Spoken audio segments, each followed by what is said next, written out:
J'ai 32 ans et je suis un ancien dépendant à l'alcool. J'en ai souffert, disons, de mes 15 à 24 ans. Et ensuite, à 24 ans, je suis parti vers un autre chemin, celui de la reconstruction, mais surtout de la connaissance de soi. En fait, je n'arrive pas à en parler parce que dans ma famille, ou notamment avec mon papa, qui n'est pas forcément à l'aise avec ses émotions, il n'y a pas un cadre où je peux exprimer ces choses-là. Donc déjà, à 12 ans, je n'ai pas les mots, mais surtout, j'ai l'impression qu'il faut que je sois fort et que je commence à mettre des masques. J'ai l'impression que la société ne valorise pas l'introversion, ne valorise pas la sensibilité masculine. Et j'ai l'impression que pour être aimé, il faut que j'ai un verre à la main avec toutes ces notions de virilité. J'existe dans l'alcool. C'est ça, c'est le lien, c'est de créer du lien. Le lien qui soigne. C'est une phrase qu'une addictologue m'a dite un jour, Micheline Clodon, qui dit que l'addiction est une maladie du lien qui se soigne par le lien. Parce que quand il y a un peu plus d'amour propre, il y a moins de raisons de se détruire.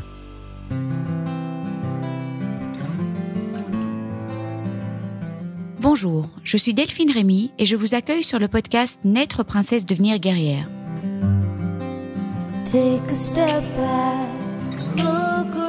Le podcast qui parle de coups durs, de rebonds et de la maladie autrement.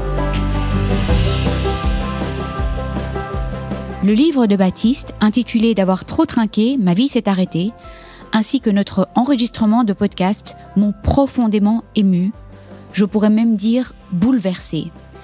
Baptiste aborde les thèmes de l'alcoolisme, de l'abstinence, de la mort, les excès à outrance, les émotions chamboulées, mais au cœur de tout cela, c'est un hymne à la vie qu'il nous livre.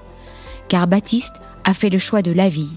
Ce 117e épisode de podcast, j'avoue que j'en reviens pas, est l'un des plus intenses que j'ai eu le privilège d'enregistrer. Chaque mot prononcé par Baptiste résonne avec une telle intensité et va droit à notre âme. J'avais envie de m'adresser à lui, ici, dans ce petit teaser. Merci Baptiste pour ce partage si riche en émotions. Tes larmes, que j'ai tenté d'accueillir du mieux que j'ai pu, témoignent de ta belle vulnérabilité que tu ne caches pas, mais surtout de ta magnifique sensibilité et de ta force. Ta rencontre a été un cadeau pour moi et je suis convaincue que ton témoignage, ton livre, tes conférences, tes accompagnements continueront d'aider des milliers de personnes confrontées à l'enfer de l'alcoolisme, un terme qui semble encore trop faible pour décrire cette réalité.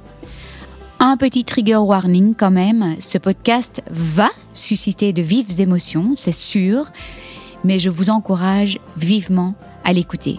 Je me réjouis de vous retrouver sur toutes les plateformes d'écoute ce mercredi à 7h pétante.